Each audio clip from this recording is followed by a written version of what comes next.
Good morning once again. Pwede po bang ngitian natin yung ating mga katabi? Okay, so we really praise God for we are in the presence of God. Amen. Okay, so please open with me your Bibles in the book of Isaiah, chapter 30. Let's read from verse 15 hanggang 26. Let's read it sa New International Version. Okay? So, read with me. So, sabi po dito sa verse 15, "This is what the sovereign Lord, the Holy One of Israel says, In repentance and rest is your salvation, in quietness and trust is your strength, but you would have none of it." Verse 16, "You said, 'No, we will flee on horses, therefore you will flee,' you said. 'We will ride off on swift horses, therefore your pursuers will be swift.'" Verse 17, "1,000 will flee at the threat of one, at the threat of 5 you will all flee away, till you are left like a flagstaff on a mountain top, like a banner on a hill." Verse 18, "Yet the Lord longs to be gracious to you. He rises to show you compassion. For the Lord is a God of justice. Blessed are all who wait for him." Verse 19, "O people of Zion who live in Jerusalem, you will weep no more. How gracious he will be when you cry for help. As soon as he hears, he will answer you." Verse 20, "Although the Lord gives you the bread of adversity and the water of affliction, your teachers will be hidden no more. With your own eyes you will see them." Verse 21, "Whether you turn to the right or to the left, your ears will hear a voice behind you saying, 'This is the way, walk in it.'"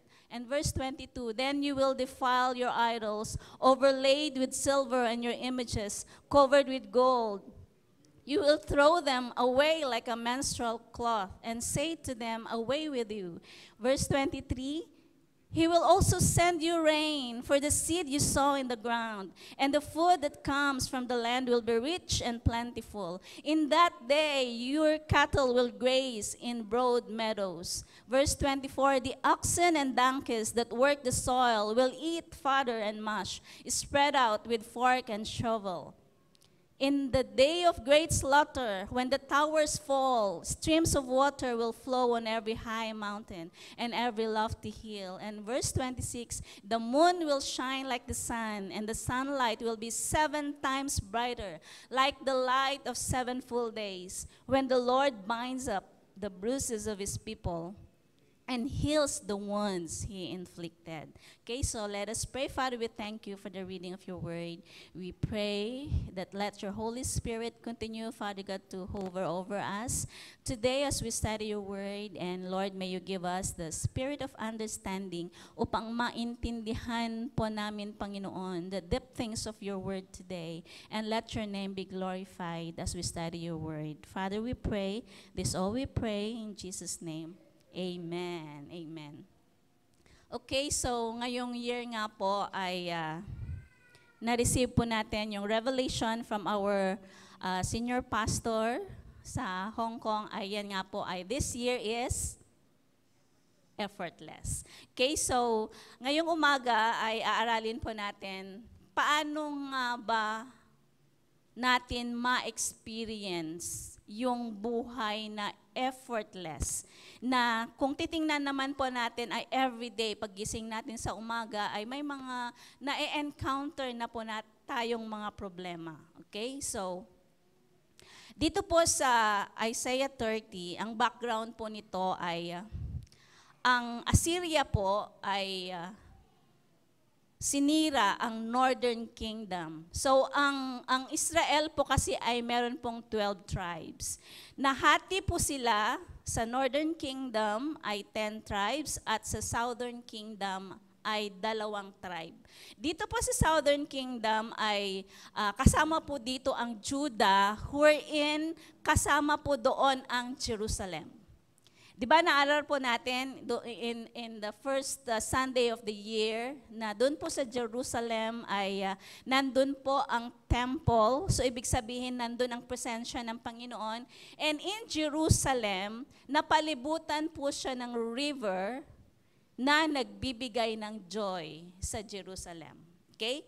At dito po sa Isaiah 30, ang Assyria po, ang kalaban ng Israel, ay sinisira ang Northern Kingdom. Okay? So, nung nasira na nila ang Northern Kingdom, they continue to go south to the house of Judah, doon po sa Southern Kingdom. So, Judah was terrified. Si King Hezekiah, siya po ang nagre-reign during that time sa Judah. Okay? So King Hezekiah ay takot na takot dahil nga po na paparating ang mga taga-Assyria to destroy them, to invade them, na kunin po yung kanila pong mga resources. Okay? So ano po ba ang gagawin po ni King Hezekiah? Facing Assyria, ang Northern Kingdom at Southern Kingdom during that time ay nag-aaway din. Okay? So dalawa po ang haharapin ni King Hezekiah, ang mga taga-Northern Kingdom at ang Assyria. Okay? So takot na takot po si King Hezekiah. Okay? So the house of Judah couldn't resist the house of Israel. And then, paano po niya i-resist? Paano po niya lalabanan ang mga taga-Assyria? Okay? So, Assyria had already defeated Aram. So, makita po natin that ang Assyria po during that time ay napakalakas po nila na kaya po nilang pasukin ang mga bansa. Okay? At natalo na nila ang Northern Kingdom, na-invade na rin nila ang Aram. And they continue to defeat the Northern Kingdom. So, ano po ang gagawin ng Southern Kingdom? So, yun po yung kung saan itong Isaiah 30 ay naisulat. Okay? Kaya naman, ang Southern Kingdom ay, they need to do something. The Southern Kingdom, ulitin ko po, the glory of God is there. The river of God is protecting them. Sina King Hezekiah or ang Judah, they live in a city that cannot be moved. Pero takot na takot po sila. Lalong-lalo na si King Hezekiah. Okay? So, facing Assyria, hindi nila alam na the presence of God is there. The King of Kings live kung saan sila nakatira. The Lord of Lords ay nakatira kung saan sila nakatira. So, hindi po nakita ni King Hezekiah po yun. Kaya naman, they ran to Egypt, which represents the world, for help. So the house of Judah ran to Egypt. Kaya naman, si Prophet Isaiah, siya po kasi ang prophet that time, sinabihan niya, o kaya nag-prophesy kay King Hezekiah. Basahin po natin ang verse 1 hanggang verse 5 ng Isaiah chapter 30. Okay? So sabi po ni Isaiah dito, woe to the obstinate children, or in other translation, sabi po niya, woe to the rebellious children, declares the Lord, to those who carry out plans that are not mine. So, ang tinutukoy po niya dito yung pakikipag-alay ng Judah doon po sa Egypt. Okay? Forming an alliance, but not by my spirit, heaping sin upon sin. And in verse 2, who go down to Egypt without consulting me, who look for help to Pharaoh's protection, to Egypt's shade for refuge. Pero hindi po nila alam na nandun na sila sa refuge ng Panginoon. But they are not taking Him. They are not taking the Lord as their refuge. Naghanap pa sila ng ibang refuge at yun po yung Egypt. And in verse 3, but Pharaoh's protection will be to your shame. Egypt's shade will bring you disgrace. Though they have officials in Zoan and their envoys have arrived in Hanes. And verse 5, everyone will be put to shame because of a people useless to them who bring neither help nor advantage, but only shame and disgrace.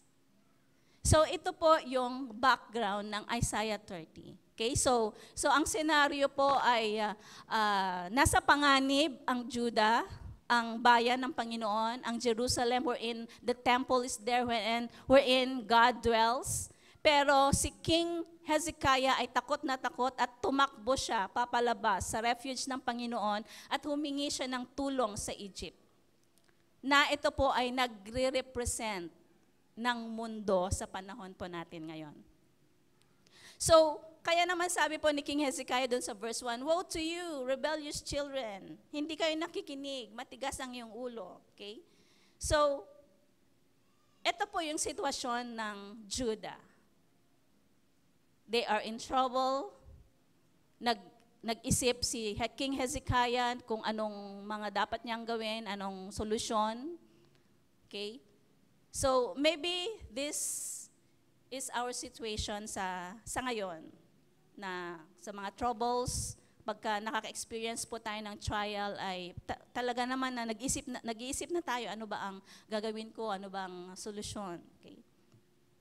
So, my difficulties may be different from yours. Every day we are burdened with troubles, but can we be relaxed and effortless? So, kaya ngayon, aaralin po natin, ito pong sinasabi ng Panginoon na, "Be still, because God is gracious." Okay, so point number 1 dito po ay, be willing to be still. Doon po kasi sa verse 15, sabi ni Prophet Isaiah kay King Hezekiah, okay? So, ang scenario, si King Hezekiah ay nasa Judah, nasa presensya ng Panginoon, pero nung nagkaroon ng trouble, tumakbo po siya doon sa Egypt.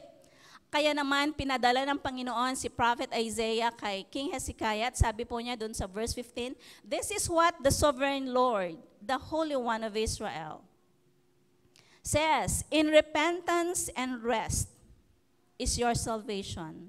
In quietness and trust is your strength. But you would have none of it."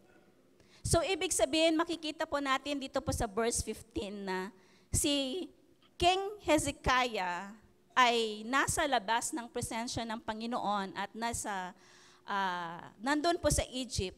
At ito po yung sinasabi ni Prophet Isaiah, na tumakbo ka para humingi ng tulong sa Egypt kay King Pharaoh. Pero itong sinasabi ng Panginoon sa iyo. Okay, so ito po yung prophecy ni Isaiah. Sabi niya, "In repentance and rest is your salvation. In quietness and trust is your strength. But you would have none of it." Wala ka nito, sabi ni Prophet Isaiah.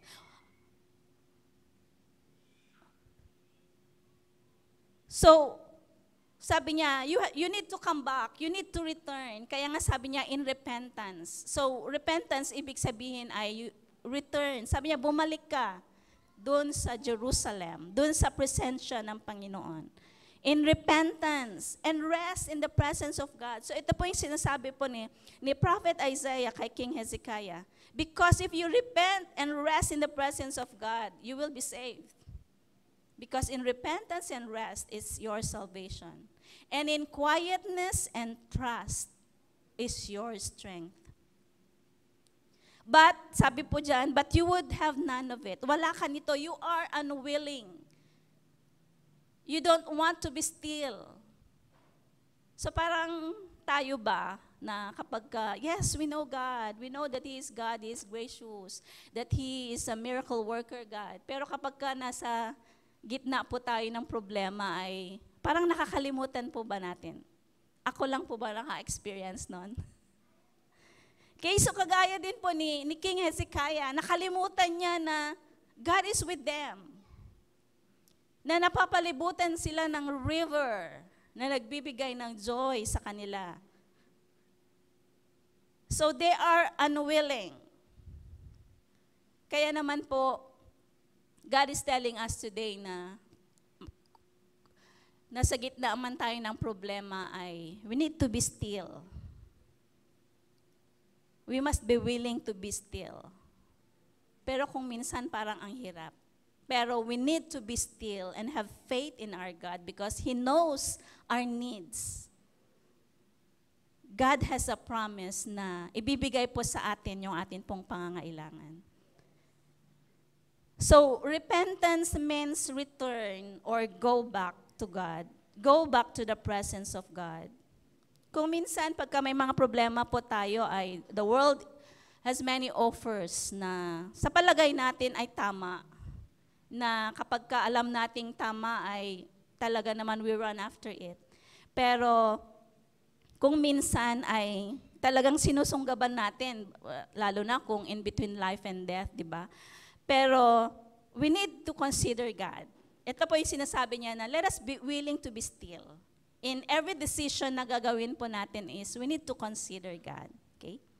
And then rest means laying down our plans. Na kapag ka nasa gitna tayo ng problema ay talaga naman na kung sino na yung mag-o-offer ay susunggaban na natin. Okay, so let us be still and submit and trust that God is at work. Kung minsan kahit na hindi natin nararamdaman na God is working, but He is working. Amen? He is working in our situations. In quietness means we need to quiet down our minds. Di ba kung minsan pagka may mga problema tayo, ay dami na nating iniisip. Anong mga strategiya ang gagawin natin? Magbi-business kaya? Gagawa ng kung ano-ano? So, quietness. Prophet Isaiah, sinasabi niya kay King Hezekiah, in quietness and trust is your strength. Quiet means to quiet down our minds. Let us not think too much. Who can help us? Ano kaya ang magiging solusyon nito? Go? Diba? Ang dami na nating iniisip na remedyo para lang masolusyonan yung problema natin. But let us trust God alone. So, kaya naman sinasabi dito na we must be willing to be still. Amen? We must be willing to be still. Okay? Pero kung minsan, ang dami nating complain, ba't kaya nangyari sa akin to? Bakit kaya? Ang dami nating question. So, in quietness, we need to ask God to calm our heart and even our soul. And in trust, ang original text nito, ang ibig sabihin is to completely relax. So parang, even though we are in trouble, we need to trust God. Sabi nga na yung kanta kanina na, the Lord Almighty is with us. So we need to be still and know that He is God. Okay? Letting go doon po sa mga worries po natin. So let us depend on God with all our hearts. Okay? So, ito pong sinasabi ni Prophet Isaiah kay King Hezekiah, ito pong, in repentance and rest is your salvation, in quietness and trust is your strength. Ito pong apat po na attributes na ito ay natitest kapag ka nasa gitna po tayo ng problema. Okay?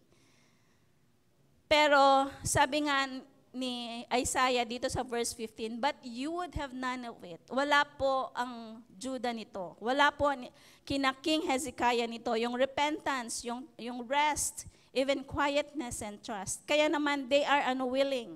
They are unwilling to be still.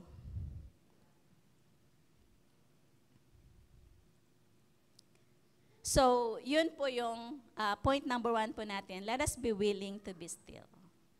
And let us allow God to move. Let us allow God to move. And then point number 2, if you are unwilling, you will be pursued. Okay?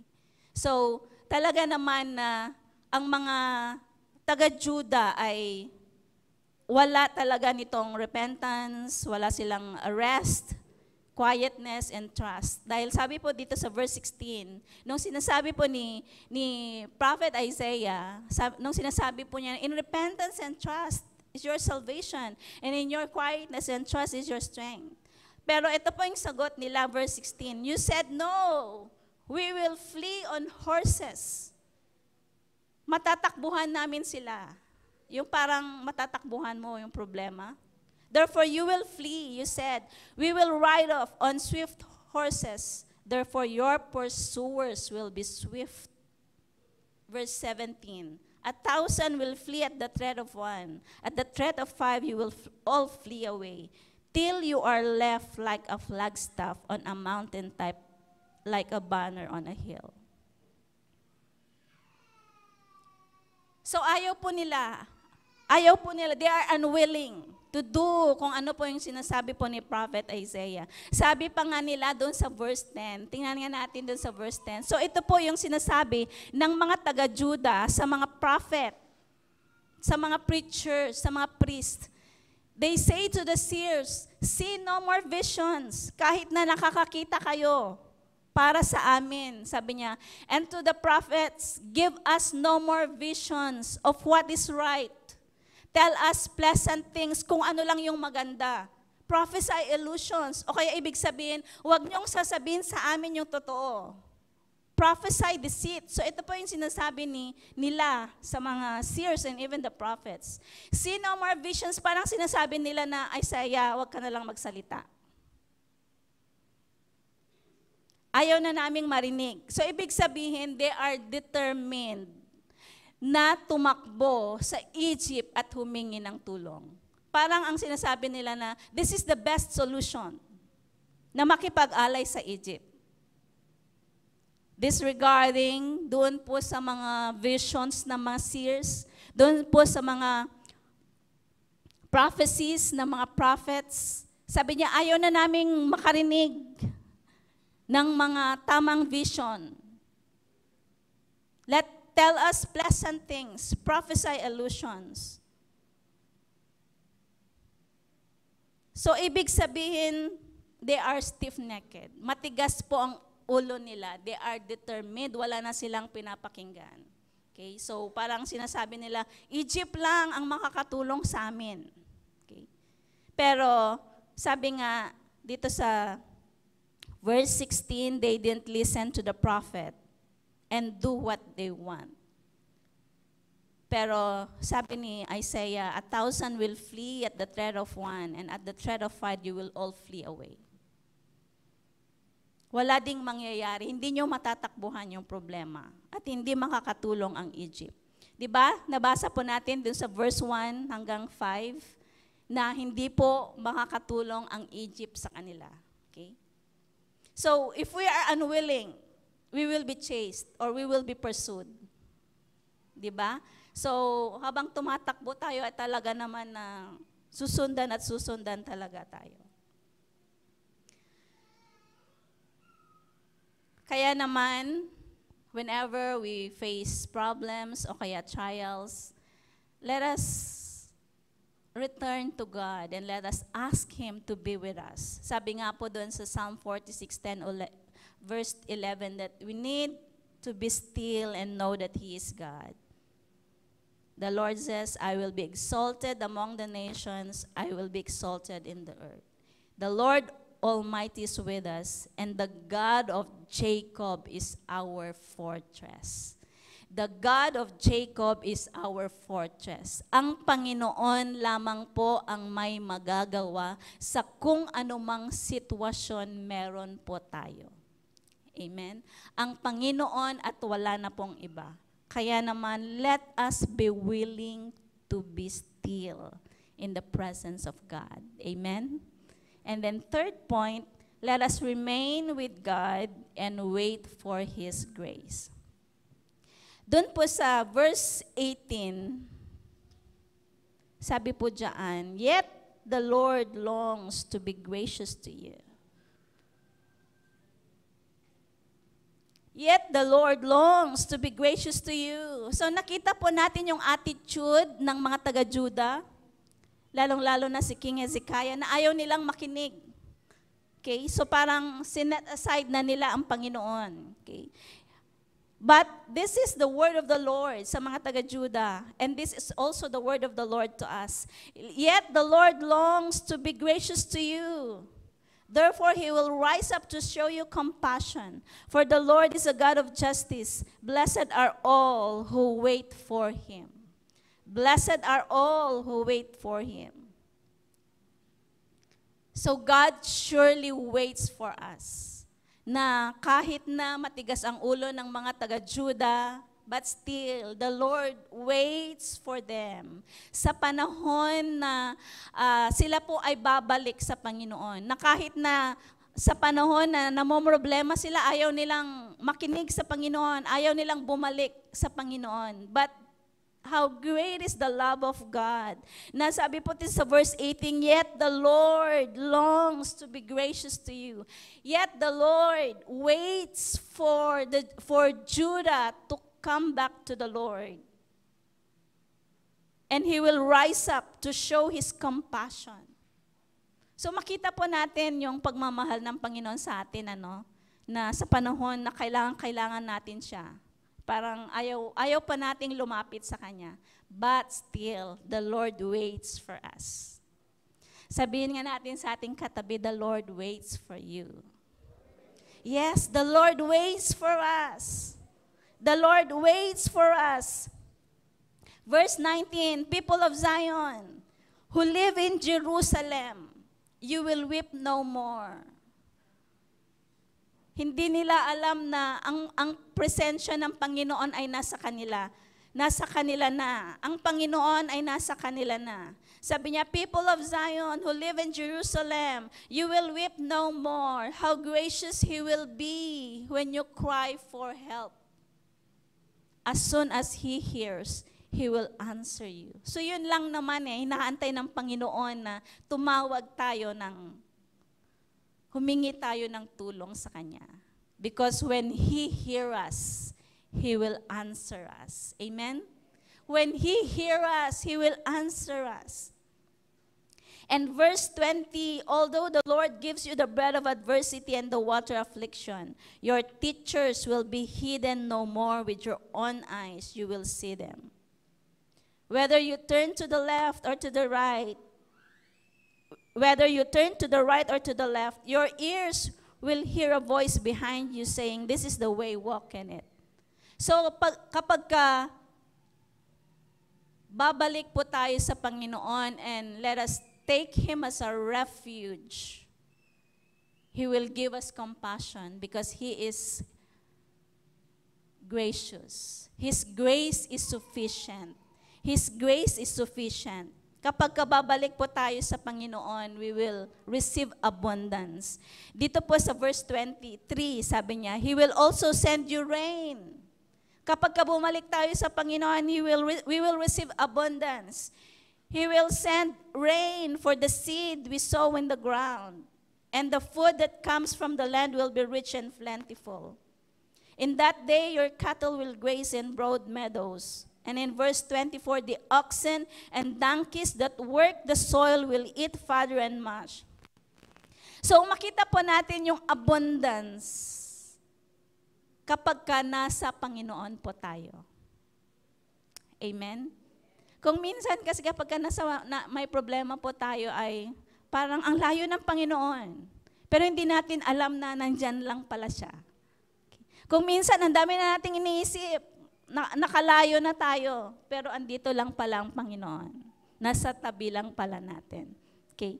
So, let us remain with God and let us wait for His grace. Kung minsan kapag may problema kasi tayo, agad-agad sana andyan na yung solusyon.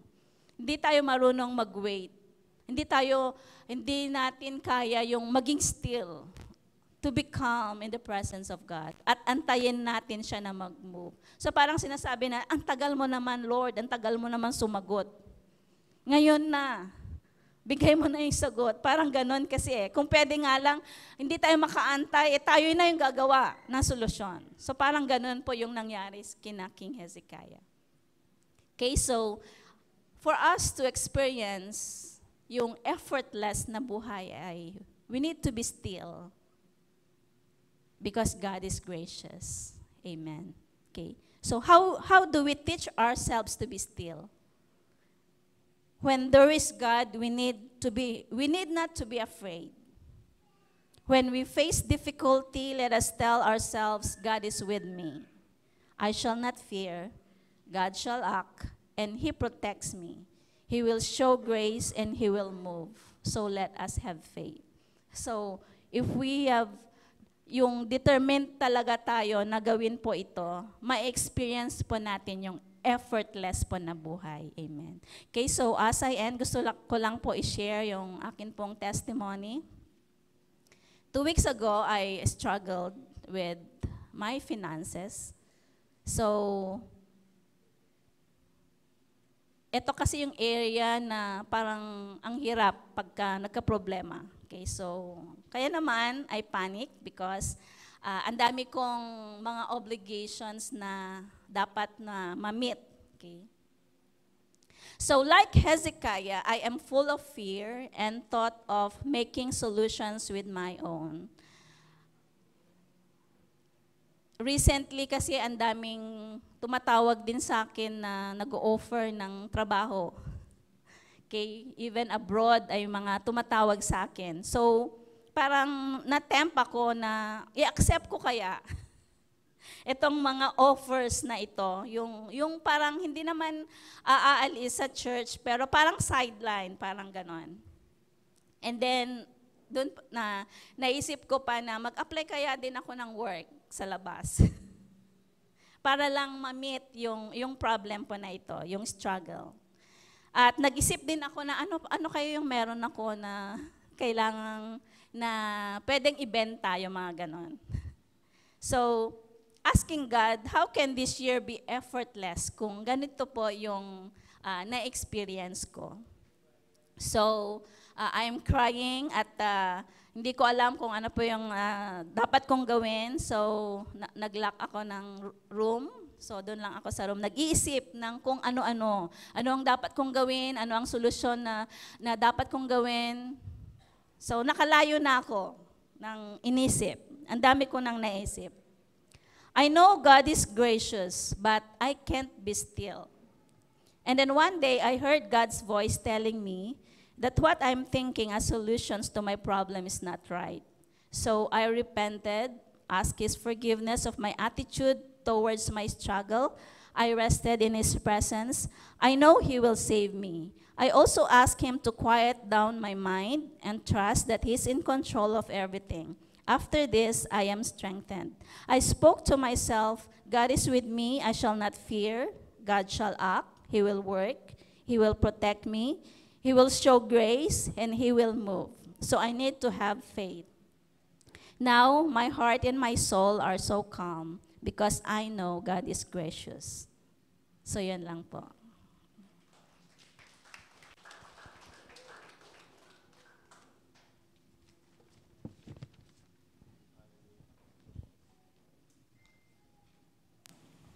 Son, okay. Thank you, Chris. Hallelujah. Witness po ako sa pamumugto ng kanyang mata. God is good. Alright, doon po sa topic na na-share ni Chris, be still, God is gracious. Sabihin mo nga sa katabi mo, be still, God is gracious.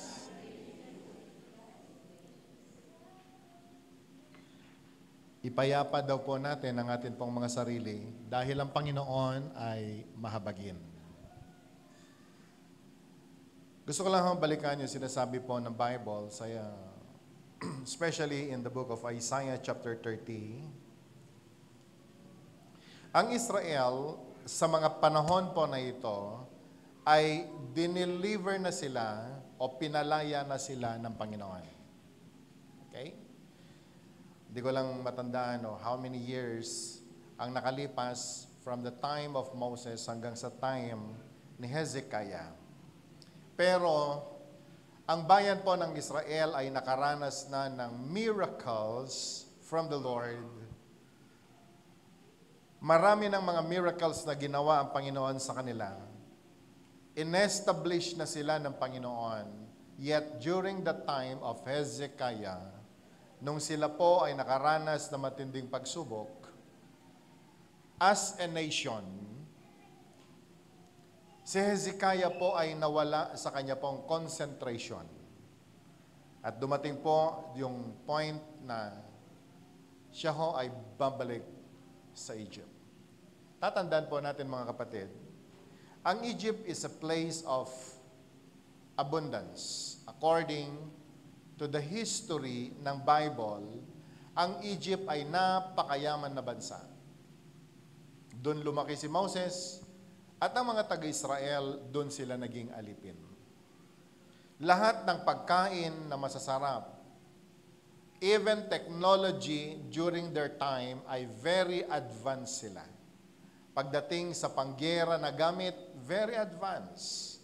When it comes to food security, ganon kayaman ang Egypt nung araw. Pero tatandaan po natin, ang Egypt is a place of idolatry. Dahil ang Egypt, ang Diyos po nila ay hindi po ang Diyos ng Israel.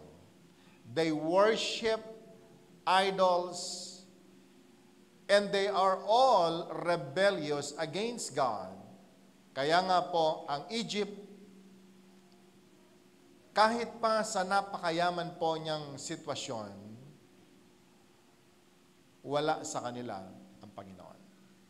Ano ho ibig sabihin? Hindi po sukatan ang yaman at tagumpay ng isang bansa para masabi mo na ang bansang ito ay pinagpala. For a real blessed nation is a nation who worship the living God. Kahit pa gaano kayaman ng bansa na ito, kung wala ang Diyos na lumikha ng langit at lupa sa Kanya, ang bansang iyan ay hindi po pinagpala. So the Israelites were there. Sila po ay naging alipin doon. Samantala, ang mga taga-Israel, they are called to be the chosen people of God. At dahil wala po ang Diyos sa Egypt, ang sabi po ng Bible, kinakailangang tanggalin ng Panginoon ang kanyang mga piniling tao at dalhin sila sa lupang pangako. And to do that, hindi po ganun kadali. They need to cross the Red Sea in order na sila po ay makarating sa Promised Land. And they need to travel. Kailangang lagpasan nila yung Red Sea at magta-travel ng how many years para po makarating sila sa Promised Land. It's a process. But the Promised Land na sinasabi po ng Bible, it is a place of honey and milk. Gaano ba kasarap ang honey and milk ng Panginoon? Pero sabi po ng Bible, hindi po ganon kadali ang pagpunta doon. Now, I want you to listen to this. Ginawa nga ng Panginoon ang lahat ng kaparaanan para ang kanyang mga piniling tao, the Israelites, ay lumabas sa Egypt. Ang daming mga plagues na dumating sa Egypt dahil ayaw po nilang pakawalan ang mga taga-Israel dahil sila po yung kanilang mga kanila yung mga katulong po nila. Sila yung taga-bukid, sila po yung taga-igib, sila po yung taga-linis, dahil sila ho ang katulong ng mga taga-Egypt. But one day, ang lahat po ng bagay ay may katapusan. Inalis ng Panginoon ang kanya pong mga tao.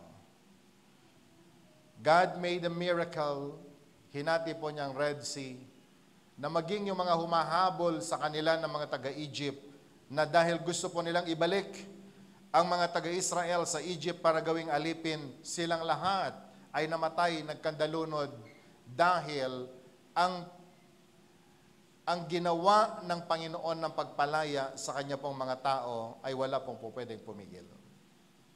Pero tingnan po ninyo, ang naging isip ng mga taga-Israel. When they're already outside Egypt at sila po ay kasama na ng Panginoon, nung sila po ay nagutom, alam niyo kung ano sabi po nila? Moses, ibalik mo na kami sa Egypt. Di baling mamatay kami sa Egypt kaysa mamatay kami dito sa wilderness. Kailan nangyari yan? Nung sila ay nagutom. Sabi mo nga sa katabi mo, nung nagutom sila, sabi mo sa katabi mo, nalito sila. Kaya nga po ang taong gutom, walang sinasanto. Naglakbay, nakalayo. Nung sila po ay nauhaw, dahil they are already in the midst of the wilderness at wala pong maiinuman, again, they grumbled at inaway po si Moses. Anong sabi nila kay Moses? Moses, papatayin mo ba kami sa uhaw? Ibalik mo na kami sa Egypt. Gusto namin bumalik sa Egypt. And then again, they grumbled against Moses and God. Yung pinalaya ng Panginoon, out of slavery, gusto ulit bumalik sa Egypt para lamang makainom ng tubig.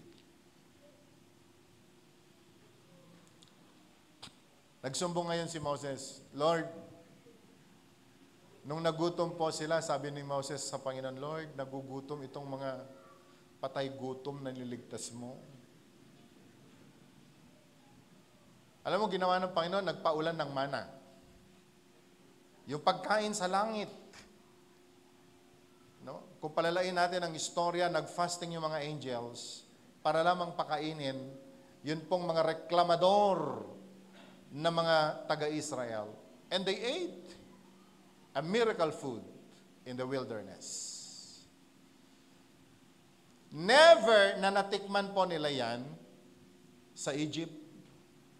Pwede ba bang tumingin kayo sandali sa akin? Nauuhaw ka sa mga common food, but God can give you a special one. Can I hear amen? So God feed them. Kasi alam ng Panginoon ang pangangailangan ng tao. Nung sila nauhaw, nagreklamo na naman.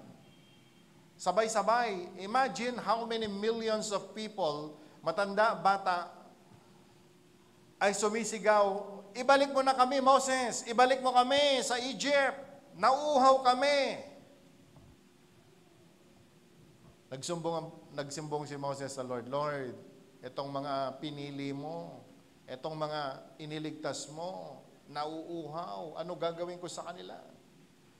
Ano sabi ng Panginoon kay Moses? Moses, ituro mo ang tungkod mo sa batong yan. Bato.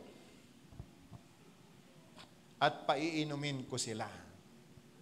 Alam mo, minsan, ang hirap intindihin ng Panginoon, no? Ang kailangan mo tubig, ang itinuro niya, bato.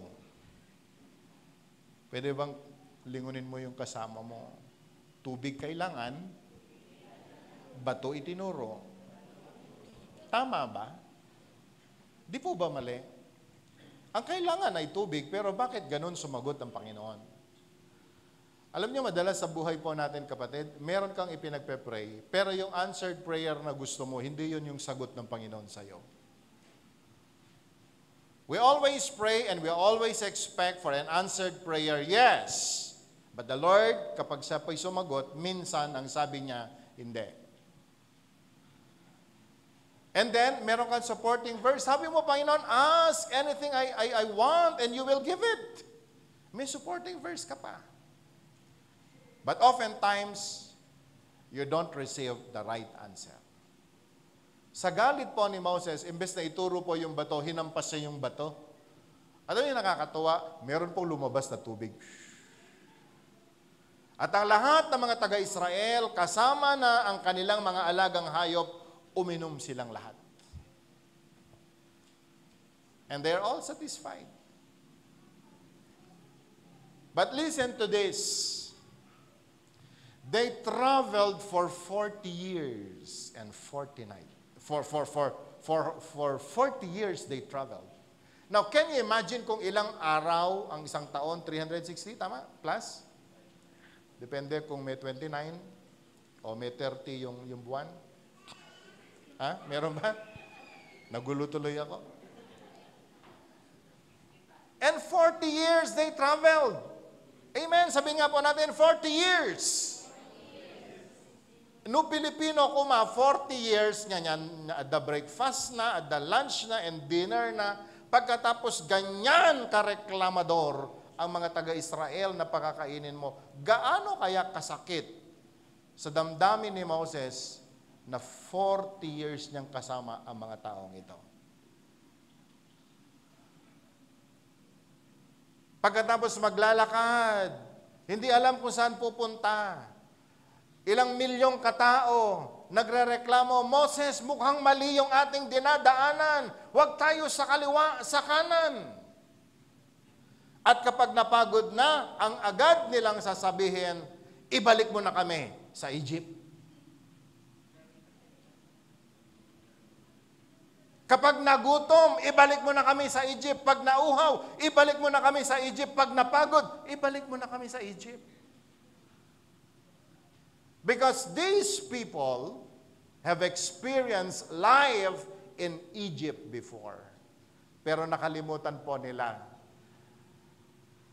na mas mainam pala ang buhay sa presensya ng Panginoon even though you are in your wilderness, but you know you have God. Can I hear amen? Ito po magandang nakita o makikita sa katotohanan ng pagsama ng Diyos sa kanila. For 40 years that they walked and traveled, hindi po sila nagpalit ng tsinelas. Antindi ano? Hindi ko alam kung ano yung mga tsinelas nila nung araw.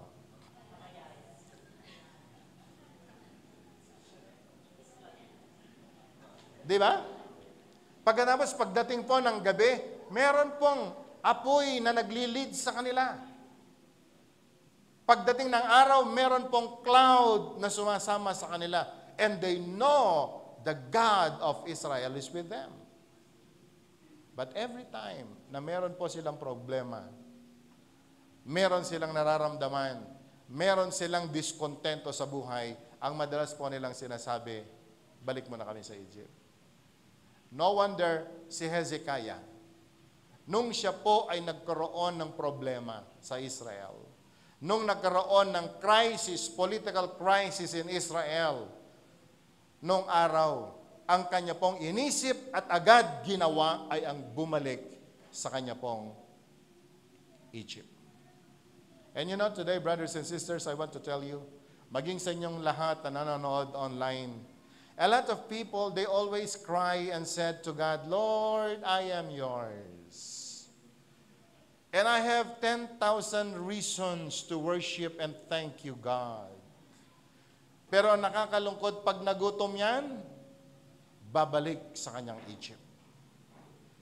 Kapag nauhaw yan, babalik yan sa kanyang Egypt. Kapag nalungkot yan, babalik sa kanyang Egypt. Ganun na lamang kadali, talikuran ang presence ng Panginoon because everyone wants to satisfy yung kanila pong pangangailangan. And Egypt in the Bible represents the world. Ang world kung saan nag-o-offer ng masarap na buhay, ng saya. Alam nyo, sa buhay Kristiyano po natin, kapag tayo po ay nakaramdam ng konting kirot ng buhay Kristiyano, ang dali kalimutan ang presence ng Panginoon at bumalik sa sanlibutan. Nakalimutan ho natin yun pong pagmamahal ng Diyos. Kaya nga po, nung ang Panginoon hinusgahan ng isang church, ang sabi niya, maganda ang ginawa mo, pero isang bagay ang naging problema mo. You have forsaken your first love. And today, my brothers and sisters, gusto ko pong sabihin sa ating lahat, lahat tayo ay nakaranas ng pagsubok sa buhay. Can I hear amen? Lahat tayo pare-pareho lang ng mga pagsubok ang kinakaharap. For 1 Corinthians 10, especially verse 13 says, walang dumating na temptation sa atin, but it's all common to all mankind.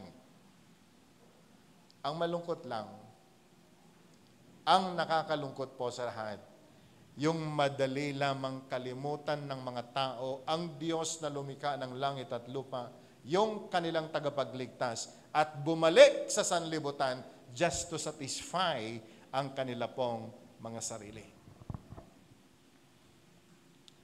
Alam niyo, nakakalungkot. The world is not a good friend. Katulad po ni Satanas, katulad po ng demonyo, hindi siya kailanman naging mabuting kaibigan. Are you with me? Kaya nga po in Galatians, sinasabi niya, we need to separate ourselves from the world. You separate yourself from your Egypt and stay in the presence of God. Ganun na lamang kaseryoso ang Panginoon na kapag tayo po ay lumapit sa Diyos, dun ho tayo, mag-stay po tayo doon, ano man ang mangyari. At hindi mo po pwedeng i-compare ang presence ng Panginoon, ang kingdom ng Panginoon sa kahit na anong kingdom dahil iba po yung kingdom ng ating Panginoon. So in our lives, dito po sa lessons na atin pong pinapag-aralan ngayon, in our topic for today, number 1, sinabi niya, be willing to be still. Matuto po tayong mapayapa. Payapain natin ang sarili po natin. And let's stay in the presence of God. Can I hear amen? You wait. Kahit pa anong offer ng sanlibutan, mag-stay po tayo sa presence ng Panginoon. Dahil alam po niya kung ano pangangailangan natin. He knows that we need food. He knows that we need something to drink. He knows exactly kung ano pangangailangan natin sapagkat siya lumikha sa atin eh. Alam niya ang panahon at kung ano yung tamang kailangan natin and He will surely supply. Anong dapat gawin ng tao? But to stay and be still in the presence of God. Can I hear amen? Huwag mong hanapin ang satisfaction mo kung ikaw ay anak ng Diyos. Huwag mong hanapin ang satisfaction mo sa mundo. Dahil kailanman ay hindi kayang punan ng sanlibutan ang atin pong pangangailangan. It's only God that can meet all our needs according to His riches in His own glory in Christ Jesus. So ano kailangan gawin ng tao but to submit and trust in God? Ang magpasakop ka lamang sa Panginoon. Sa mga magulang na katulad ko, turuan po natin ang ating mga anak na mag-stay sa presence ng Panginoon. Do your best to exhort to your children to learn to wait upon the Lord. Dahil tayo ng mga magulang nila, nakaranas na tayo ng ilang beses na umalis sa presensya ng Panginoon. Muntik na tayong napahamak. Yung iba po ay napahamak na ng lubusan. Kapatid, wala na pong gaganda sa manatili po tayo sa presensya ng Panginoon. Can I hear amen?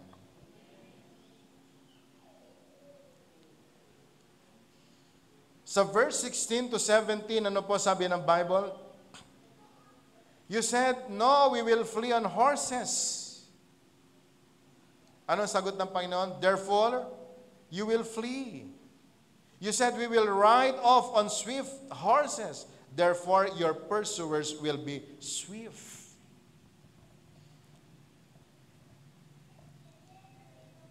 Yung meron kang pangangailangan, nasa presence ka ng Panginoon, feeling mo parang ang tagal ng Panginoon sumagot, and then tayo po ay lalabas sa Kanyang presensya at pupunta po tayo sa sanlibutan. At doon sa sanlibutan ay nagkaroon po tayo. Pero alam nyo kapatid, mahal maningil ng interest si Satanas na Diablo. Tatandaan po natin.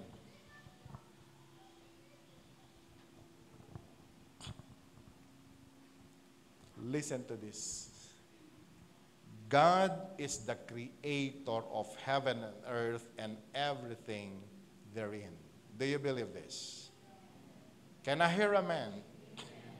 Ang Panginoon lang ang lumikha ng langit at ang lupa at ang lahat na nasa langit at nasa lupa. Ang lahat ng iyan, Kanya. Ang lahat ng iyan ay Kanya. Now, I want you to look at this. Nung si Jesus ay nag-declare ng fasting bago po niya umpisahan ang Kanyang earthly ministry, siya po ay nag-declare ng fasting. Nung siya po ay nagutom, During his fasting, alam mo si Satanas, lumapit at ang sabi, gawin mo ngang tinapay itong mga bato. Ang galing ni Satanas, no? Alam niya kung kailan ka nagugutom. Sabi mo nga sa katabi mo, alam ni Satanas kung ano pangangailangan mo. Alam ni Satanas kung kailan ka nagugutom. At alam mo kanyang ginagawa. Alam mo kung ano ang kanyang gagawin? Lalapit siya sa iyo at ipakikita niya sa iyo yung pangangailangan mo. At pagkatapos, sasabihin niya sa iyo, ibibigay ko sa iyo.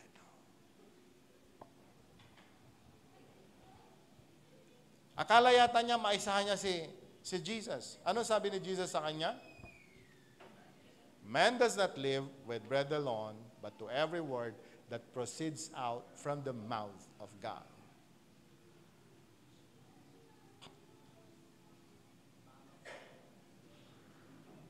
Pagkatapos, nandun po sa tower ang Panginoon, lumapit na naman si Satanas. Akala yata niya agraraman. Ilocano siguro, kuna na siguro agraraman ni Jesus. Nakita ni Satanas yung kanyang concern sa madlang people, sa pangangailangan ng mga tao. Nakita niya ang pangangailangan, yung need ng mga tao na gusto pong katagpuin ng Panginoon ang kanilang pangangailangan. Ano sabi ni Satanas sa kanya? Ibibigay ko sa iyo lahat ng yan. Lahat ng kingdom ay ibibigay ko sa iyo. Sambahin mo lang ako. Kapal, ano? Nakalimutan yata niya na si Jesus, from the beginning, He was with the Father and He created the heaven and the earth. Are you with me? Can I hear amen? Ano sabi ng Panginoon sa kanya? Nasasaad, sinusulat, nasusulat.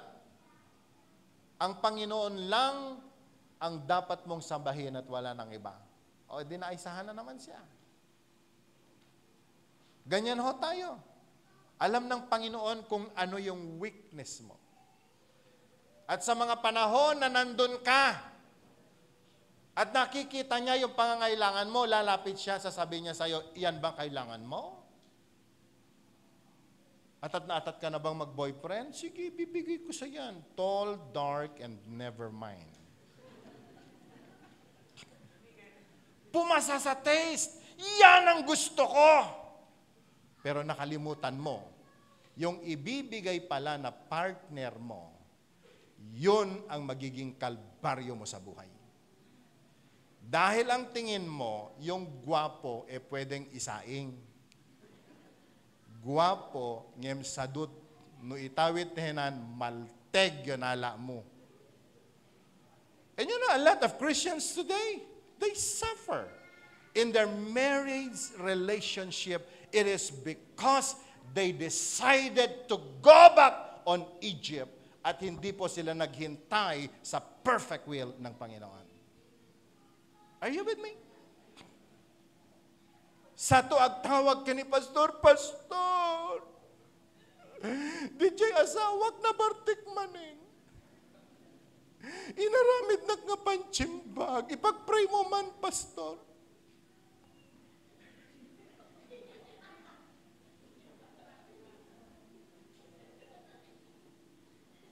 Kung kayo, Pastor, sasagutin niyo po ba? Minsan gusto ko na sumagot sa ganun eh. Ang isasagot ko ganito, gungunam.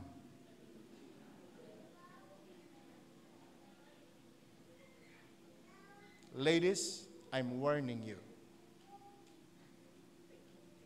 Kahit pa sa panahon na lumagpas na kayo sa kalendaryo, be still in the presence of God and wait for the perfect person na ibibigay ng Panginoon sa inyo.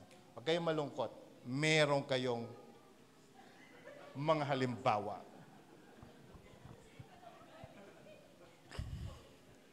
And they waited. Amen?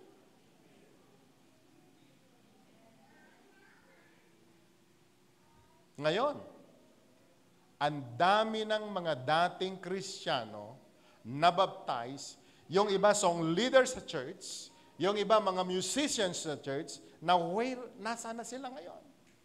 They are all in Egypt. And they are all suffering. I'm sorry, pero gusto ko pong maintindihan natin ang real talk na ito. Dahil ang dami po yung nanggaling na sa sanlibutan at pinagpiestahan na sila ng kaaway. Pagkatapos nagkaroon ng pagkakataon na nakalapit sa Panginoon at they enjoy the presence of God. In the tree of life, there is life. In the tree of life, nandun po yung favor and grace ng Panginoon. Pero nung nagkaroon ng konting pangangailangan, na para bang hindi siya satisfied sa presence ng Panginoon, they were all tempted to go back to their Egypt. At nakakalungkot, kapatid, kaibigan, in their Egypt, dun po sila inabot. Dun sila inabot ng kamatayan. Tanong, papasok ba sa langit? Kapatid, kaibigan, kung sa palagay mo, dito sa sanlibutan na ito, pinayaman ka ng sanlibutan at yung tingin mo, yung mga nasa kingdom ng Panginoon, mas mayaman ka na sa kanila. Kapatid, kaibigan, sinasabi ko sa iyo, sayo na ang central bank, pero hindi mo yan madadala sa langit. Isang araw kapag tayo namatay, at nandun po tayo sa Egypt natin, yung mga mahihirap sa tingin mo na nasa kingdom ng Panginoon, katulad ni Lazarus, the poor man in the Bible, after his death, nakita, nandun po sa langit. And what shall it profit a man if he gains the whole world but loses his own soul? Kapatid, pag-isipan po natin ang bagay na ito. If we are not willing to stay and be still in the presence of God, we will be pursued.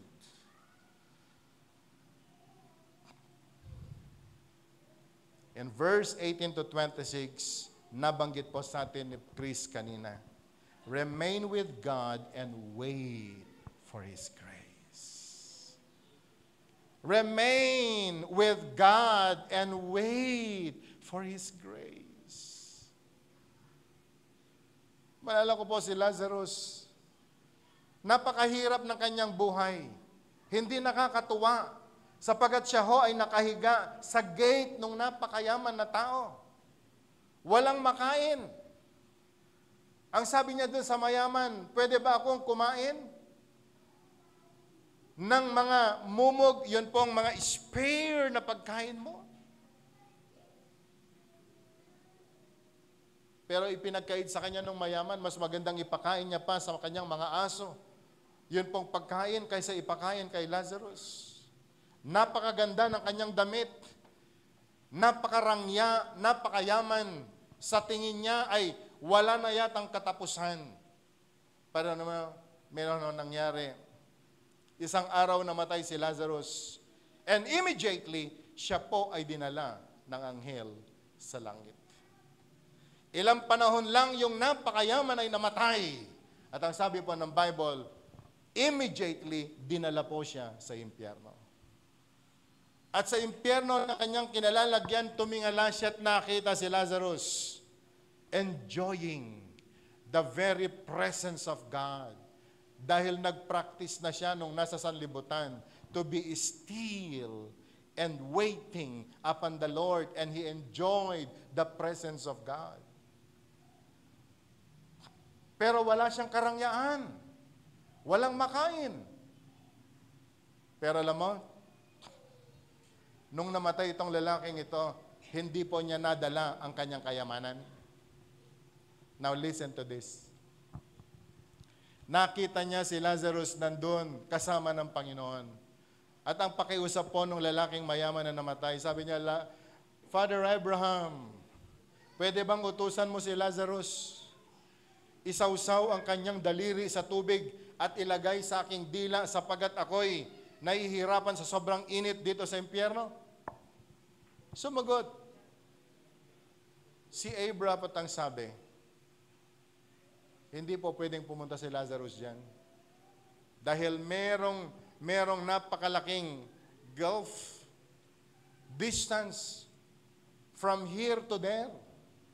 Upang yung mga nandito sa langit ay hindi pumunta dyan at ang mga nandyan ay hindi makapunta doon. Ano sa pakiusap po nung lalaking nasa impyerno? Kung ganon, Father Abraham, pwede bang papuntahin mo si Lazarus sa bahay ng aking tatay?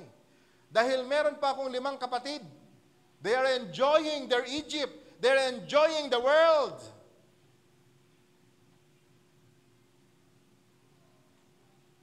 Sumagot si Abraham. They have Moses. They have the prophets. If they will not listen to the preachers, if they will not listen to the man of God, sabi po ng Panginoon, even a dead man will rise again from the dead at pupunta doon, they will not listen. Ano ang ibig ko sabihin, kapatid? May katapusan ang lahat po ng bagay. Are you with me? Ang pag-stay sa presence ng Panginoon, may katapusan sa mundong ito. Pero, sa kabilang buhay, may pangako ang Panginoon. We will be with Him in paradise. But if you think that in your Egypt, in this world, you have everything, at sa palagay mo, yun na ang buhay, may katapusan po itong buhay na ito.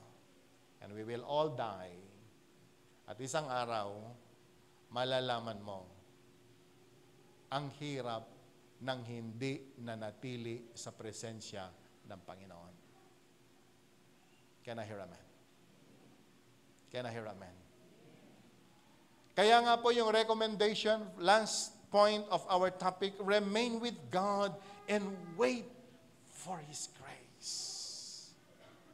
I need to remain in the presence of God and wait for His grace. Dahil alam ng Panginoon ang pangangailangan ng bawat isa sa atin. Huwag mo nang halapin sa sanlibutan.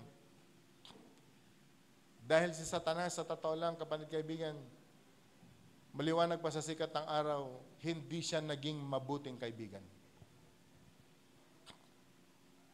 Pwede kanyang parangyain. Pero alam niya, may hangganan naman yan eh.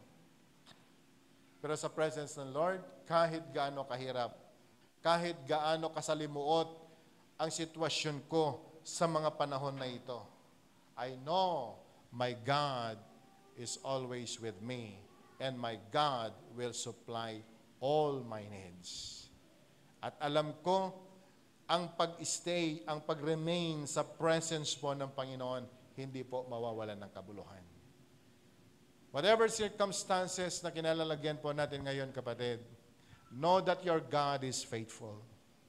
Alam mo at dapat mong maintindihan, ang Panginoon sapat para po katagpuin ang lahat nating pangangailangan. He created the heaven and the earth, and everything in this earth and even in heaven, sa Kanya po yan. Yung inaalok sa atin ng sanlibutan, yung pwedeng ibigay o ialok ni Satanas sa atin, hindi po niya gawa yan. Naunawaan natin? Diyos ang may likha. Bakit naman ako pupunta?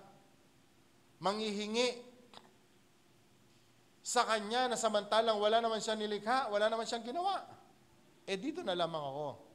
Siya yung may likha ng lahat ng bagay. And He can satisfy not only my physical need, but even all my needs, He can satisfy me. Alam mo, pagkakaiba ng buhay Kristiyano po kasi, ang Christian life na merong Kristo sa buhay, ganito, in everything we can give thanks. Are you with me? Kung ano ang meron tayo, Dahil may Kristo ka sa buhay, kung ano ang nasa atin, marunong tayong magpasalamat. Yan ang isang tanda na ikaw ay tunay na Kristiyano. In everything, you can give thanks to God.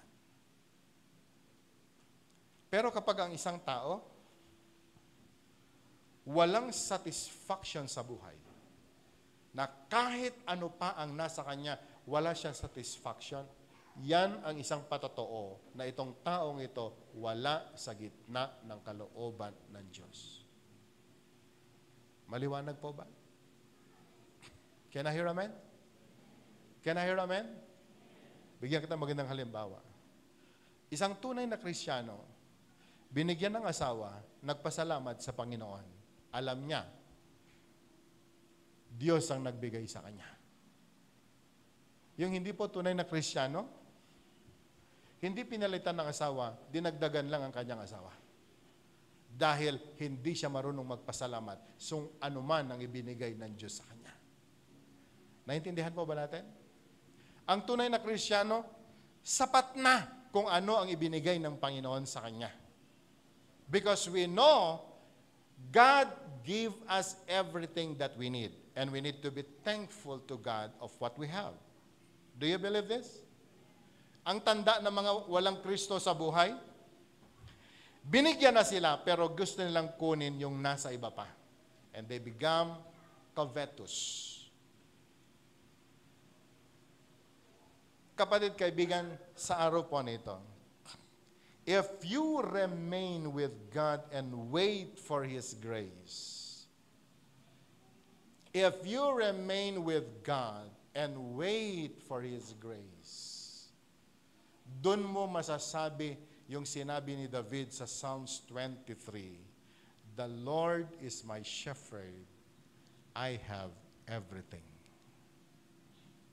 The Lord is my shepherd, I shall not want. Wala na akong hahanapin pa. Church, I want to make again this reminder. I want to call the attention ng lahat, even sa lahat po na nanonood ngayon, online. Wala na pong gaganda sa buhay na nasa presensya po tayo ng Panginoon. Wag na ho nating pangaraping bumalik pa sa sanlibutan, sa Egypt kung saan po tanang galing, dahil wala pong satisfaction sa sanlibutan. Wala pong satisfaction ang tao na nabubuhay sa sanlibutan. Can I hear amen? Can we just close our eyes for a moment?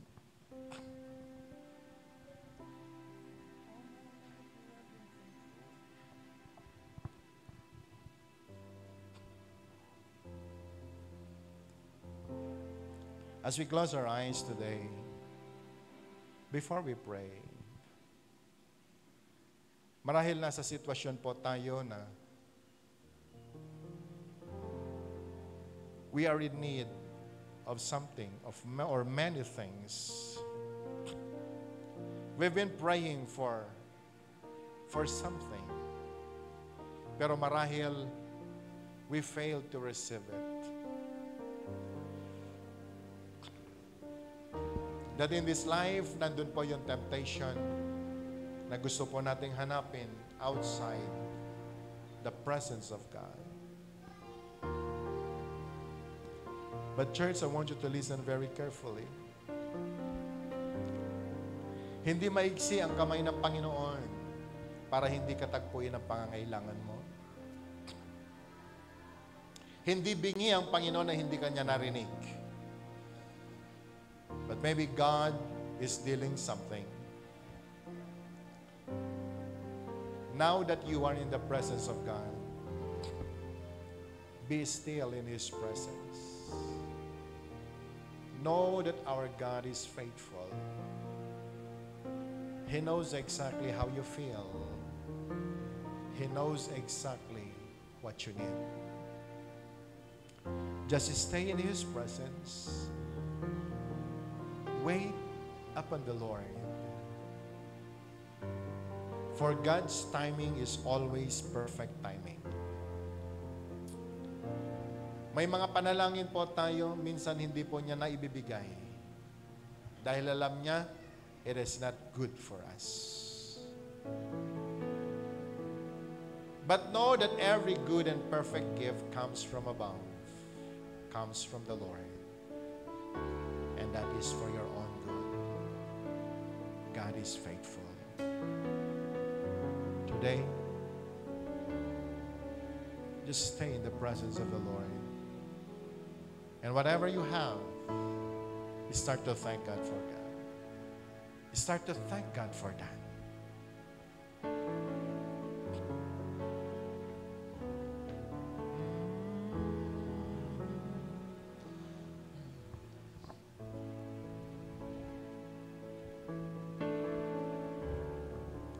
Oh Jesus, you are good.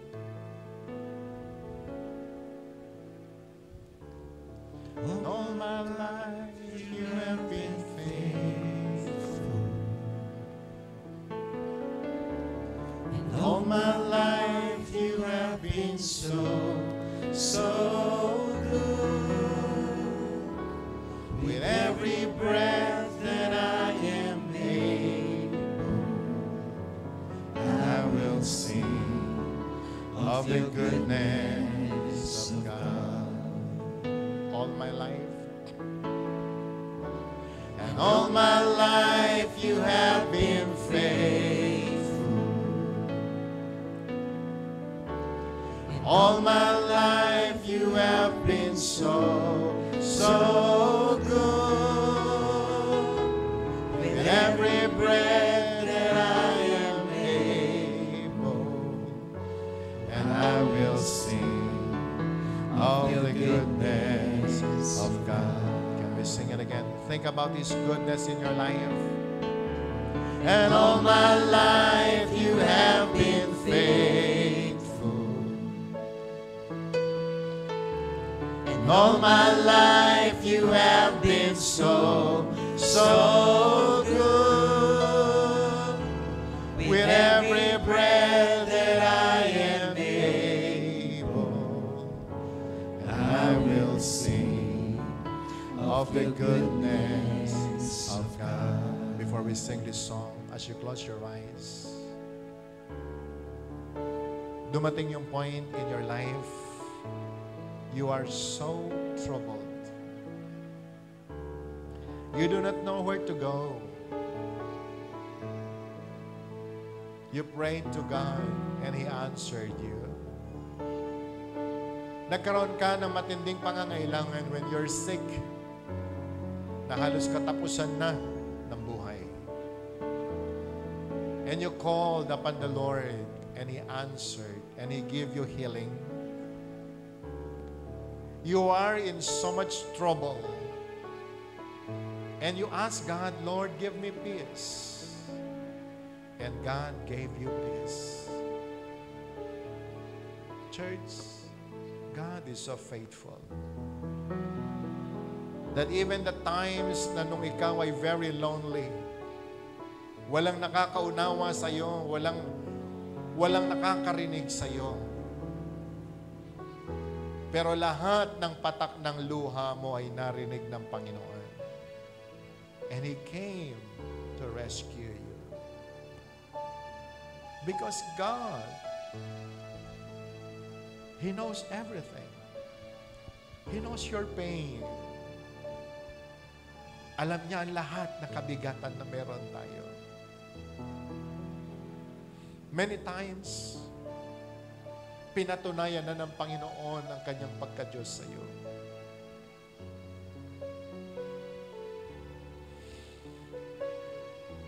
Marami ka ng mga answered prayer na tinanggap sa Kanya. Church, do not give up your faith. Stay in the presence of God. He is faithful. He knows your needs. Today, I want you to stand up before the Lord. And just lift your hands. Worship and say to Him,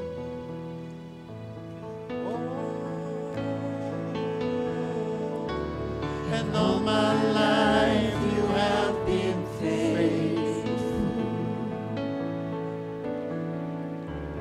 And all my life you have been so, so good. With every breath that I am able, and I will sing of the goodness. Give Him your worship. Give Him your worship now. Oh, all my life, and all my life you have been faithful. And all my life you have been so, so good. And every breath that I am able, and I will sing of the goodness. Come on, you can do it better. Sing it to Him all now. And all my life you have been faithful. Yes, you've been so faithful, God. And all my life you have been so, so good.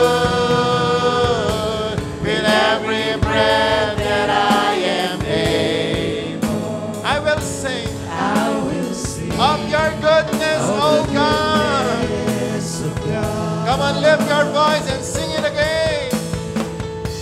And all my life you have been faithful. You have been faithful. And all my life you have been so, so good.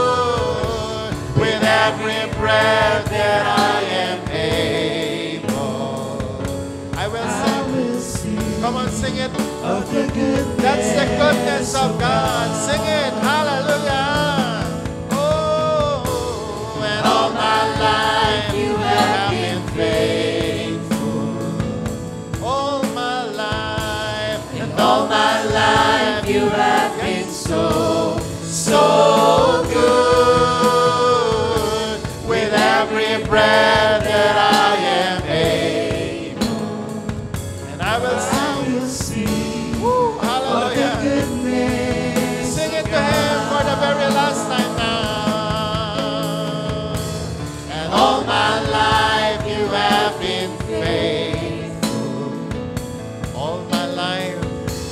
And all my life you have been so, so good. With every breath that I am able, and I will sing of the goodness of God.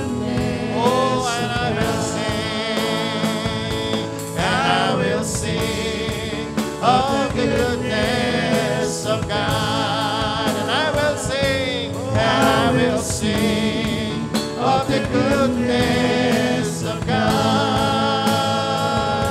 And I will sing, yeah, of the goodness of God. Come on, sing it. Sing it to Him now. And I will sing of the goodness of God. Oh, I will sing. Oh, hallelujah. For the very last time now, I will sing. Oh, I will sing Of the goodness of God. Lord, we thank you for your word today. You've been so faithful to us, oh God, that even in the times that we are still in Egypt, you save us. Nilamas mo kami, Panginoon, out of our slavery. By your grace, you have saved your people. We're not qualified, Panginoon, to be called sons and daughters of God. But you gave your Son, Jesus, to die on the cross so that all of us, O God, will be qualified na lumapit sa iyo, Panginoon. And with your blood shed in the cross of Calvary, you have qualified us because, O Lord God, you washed us with your blood. At Panginoon, nagkaroon ka ng maraming mga sugat sa krus ng Kalbaryo upang ang lahat, Panginoon, ng aming mga sakit karamdaman ay gumaling. Ginawa mo kami, Panginoon, karapat-dapat. Minahal mo kami kahit nung kami ay makasalanan pa. Nilagay mo kami, Panginoon, sa iyong kingdom. And in your kingdom, we have experienced, O God, the fullness of joy. Even the peace na hindi kayang ibigay sa amin ng sanlibutan. And that, Lord, the shalom, we have enjoyed it, O God, hindi lamang kami, but even our families. And now, Lord, kaming lahat, in your very presence, naranasan namin, Panginoon, ang habag at biyaya na nagmumula sa iyo. And now, Lord, we declare it with our lips, you are faithful. And God, even in the midst of our needs now, alam namin, Panginoon, if we will be willing to be still and stay in your presence, you will surely supply all our needs, O God. For you are the one who created the heaven and the earth and everything therein. Ano ang hindi mo kayang ipagkaloob sa amin? Today, Lord, nakikita mo ang lahat ng iyong mga anak. Whatever needs na meron sila, may you supply it, O God, according to your riches in your own glory. Whatever sickness and diseases, Panginoon, na meron sila, may you give them, Lord God, the healings they need. May you give them, O God, even the healings of their families, Panginoon, at home. Marahil, Panginoon, ang iba ay nakaratay sa banig ng karamdaman, O God, in the hospital. But you are not limited by distance nor time. Lord God, idantay mo mapagpala mong kamay, pagalingin mo sila sa lahat ng kanilang mga karamdaman. At Panginoon, ang aking dalangin sa araw po nito, walang lalabas sa lugar na ito, Panginoon, empty-handed. But you will surely supply, Panginoon, ang lahat ng kanilang mga pangangailangan. Problema, Panginoon, sa relasyon, problema, Panginoon, sa husgado, kaya mong katakbuhin, kaya mong gawan ng himala. In the name of Jesus, in the name of Jesus. And Lord God, today, bago po kami umuwi, Panginoon, yes, we are making this commitment to you. We will stay and we will remain in your very presence, Lord. For in your presence there is healing. In your presence there is fullness of joy. In your presence, Lord God, there is great supply. And to you, O God, we will worship and we will give our thanksgiving for you, our God. And Lord God, today now I speak blessing and blessing and blessing and blessing to be upon your people. And I pray, Lord God, may you bless them even, O God, in the marketplace where you have put them. May you bless all the works of their hands. May you bless their farm, bless their careers. In the name of Jesus. At Panginoon, sa araw po nito, selyuhan mo ng iyong makapangyarihang dugo at ng iyong makapangyarihang Santong Espiritu, Panginoon, ang bawat salita na tinanggap namin. So that, Lord God, your word, O God, will accomplish great things, O God, kung saan mo ito binigay. And we claim it, O Lord, that even right now, we have your word. And as we go home, Lord God, may your protection be with us. And may your angels, Lord God, be with us. At patuloy, Panginoon, na inaangkin ko, ang lahat ng tagumpay na ginawa mo sa krus ng Kalbaryo, mararanasan na yung mga anak, Panginoon, sa buong isang linggo. And Lord God, we know, oh Lord God, that this life is a blessed life. And this life will be a blessing to many people. Lord, ingatan mo kaming lahat sa aming pag-uwi. Sa iyo na namin ibinabalik ang lahat ng pasasalamat, ang lahat ng pagsamba. Ito po ang aming dalangin sa pangalan ni Jesus. And everyone will shout and say, Amen.